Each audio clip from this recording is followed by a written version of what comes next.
Welcome back, and we're at part 5 of this week's new comics, bitches! So let's kick it off. Okay, so, Witch Doctor, the Resuscitation. Now this book, a lot of fun. Really had a great time with this one. A lot of cult film references. We had a reference to The Princess Bride, at least one. I think there might have been 2. We had a reference to at least what I think is The Wicker Man.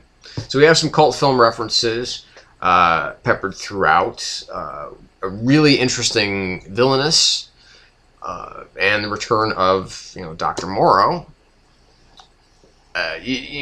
All these things combine to make a really very entertaining tale that's told in this issue. It's just a one-shot. We're going to have another in the future. So, I always look forward to, to more Witch Doctor tales.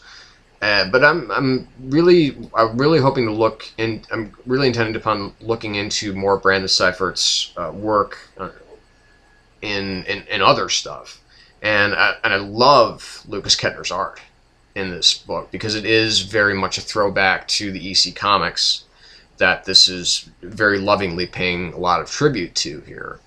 And just the tale itself, I mean, it is really interesting and just really fun. I mean, this was a 4.5 out of 5. This was one of my picks of the week, but there's more. So let's move along.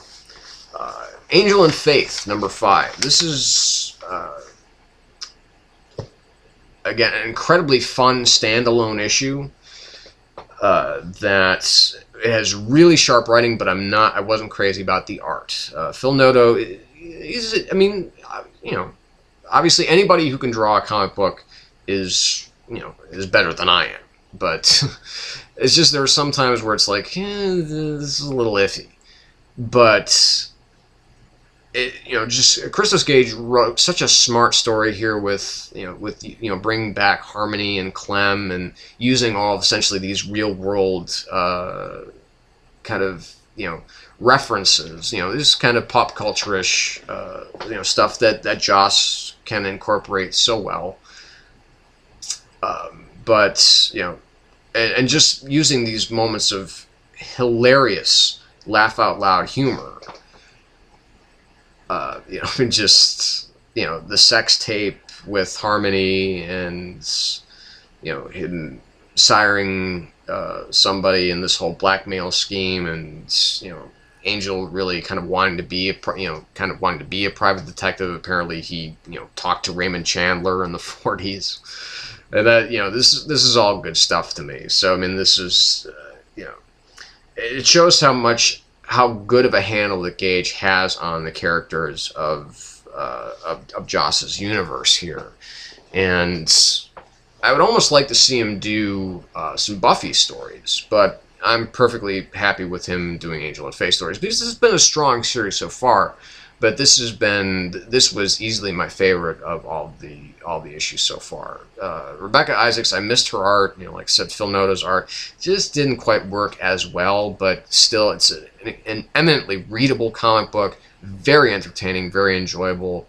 A solid 4.5 out of 5 across the board there for Angel and Faith, number 5.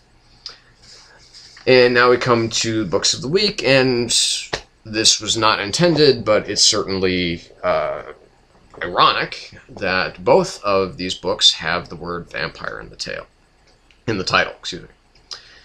So we're going to first come with I, Vampire, number 4.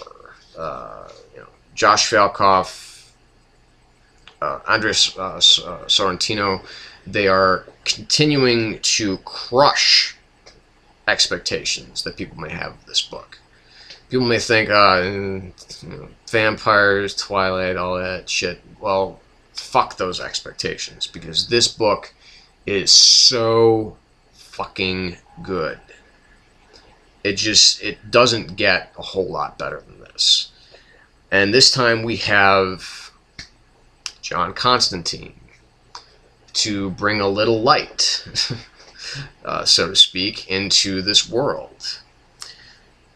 Now, basically, we have, John Constantine and Andrew Bennett both find themselves in Cleveland on their way to Gotham City. We have the character of Tig now following along, as well as Andrew's other friend, the Doctor. And what seems random at first becomes ultimately fate. And that's really where this book kicks itself into high gear, is because what we're seeing here is we're seeing something that doesn't seem to make a whole, it just seems to be kind of there, but all of a sudden it becomes very important by the end of the book. So when you do read that, you will find out why it is so important. And then we have Constantine, who comes in, realizes a vampire, and he conjures up a tiny sun to help sap this vampire of its strength before he eliminates it. This vampire that has come onto the scene here, that Bennett has this kind of opening conversation with, and talks about control, self-control, most importantly, and that tries to show him something that will help him along the way, but ultimately leads to this vampire's downfall. And there is, of course, a confrontation between Bennett and Constantine. It's not really a fight. It's actually over pretty quickly. And what is making this book, just again, so fucking great, is Bennett's sense of responsibility. And it's not that he's walking around all guilt-ridden and everything like that, the brooding vampire, that archetype that we've all seen a million times before. But it's that he knows that he could have prevented all of this if he didn't have this love for Mary. Mary really is his greatest foil. It's his greatest weakness, is that he loves her, he hates her, he despises the thought of her and what she's done, but he just can't bring himself to end her. And so we just have this really just amazing issue in just a series of amazing issues so far. And this is an easy 5 out of 5. Great work, again, by Fialkov and Sorrentino. And that brings me to my other pick of the week. They're both kind of tied. And that is American Vampire number 22.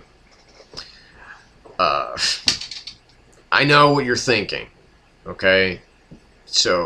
But Scott Snyder really is that good. He deserves to be in these spots just about every week, because he is that fucking good. He's a god. He's a star. He's a superstar of DC right now. And he's a star at other companies. Wherever he brings himself to, he will be a huge, phenomenal success. And thank God, because he is just terrific. He's the best writer out there right now. Absolutely. And this is just another indication. I won't get too in-depth into this issue, but this might be my favorite issue of the entire American Vampire run.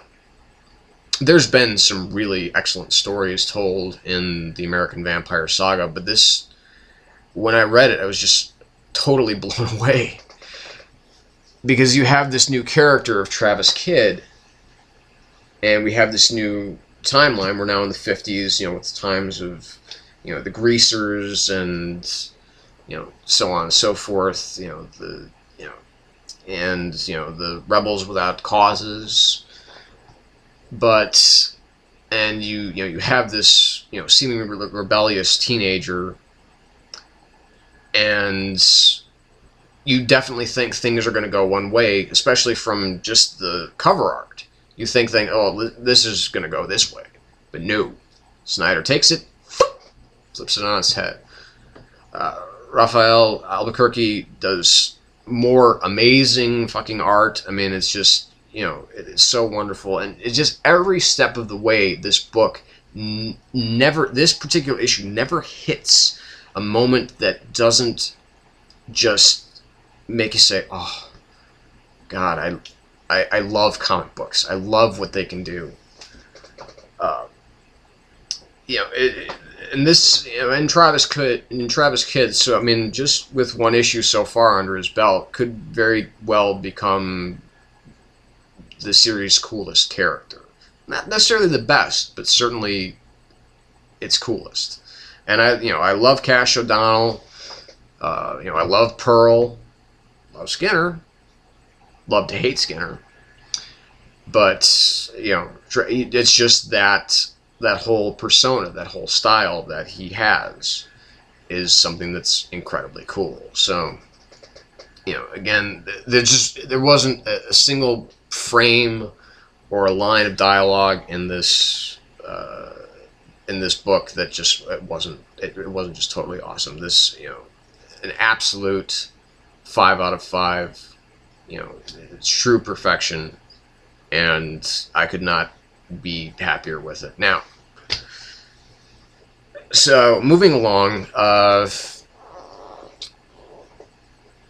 that's it for this week as far as comics are concerned. For my presentations, for the most part, we may get something tomorrow night on New Year's Eve, but I can't guarantee it. But it will come out. It will come out early, either New Year's Day or the day after, and we'll be talking about my top 20 series of the year. And I've actually opened up, just tonight, I've opened up a Tumblr account. Hopefully when I put that up, it should be shadowgallerycomics.tumblr.com. I believe that's it. I'm not entirely sure. If you follow me on Twitter, again, it's @Donnelly92274. I will put a link up to my Tumblr account. Please come by, because I am going to be putting up a blog, an actual written blog, either sometime tonight or tomorrow during the day, of my top 20 single issues of the year. And it took me a long time to figure out which they would be, but I have them. They're there, and I'm currently writing it now. So I don't know. It's 20 minutes to 3 in the morning here right now in Arizona. So whether or not I will actually get to this all tonight, maybe not. But like I said, if you follow me on Twitter, please check it out. If you do want to come to my Tumblr page and read the blogs that I'm going to have there, I will, of course, have links to here. I should have a link to my Twitter account, and I'll probably, if I have the ability, have a link to my Facebook account. So if you do want to become Facebook friends, you can always find me. My name is James Donnelly. I'm in there. You can just search me. I'm going to come up for you. Okay? So if you're not already a Facebook friend, feel free to come on board and tell me why you're stopping by. Because people I don't know who send me stuff, it's like, who are you? But, a lot of you do. We are friends on Twitter, so glad for that. Again, big shout out to everybody who follows me. Thank you again. If this is your first time coming by, please subscribe. Thumbs up, thumbs down. Tell me what you agree with. Tell me what you don't agree with. But just let me know you've been here, people. And get the word out to some friends. Let some people know that, you have this wacky fucking guy here. He's always got some weird shit in the background that his wife leaves around. Like yarn. And, he's got, some really cool shirts that you can look at in a lot of his videos. So, always tries to bring a smile to your goddamn face in every single video I do. So, anyway. So that's it for the Shadow Gallery, for New Comics Bitches, for this week and for the year. Thanks for tuning in 2011. Stick with me throughout 2012. I'm going to be around, boys and girls. So from the Shadow Gallery, this is James Donnelly saying good night, good afternoon, good morning.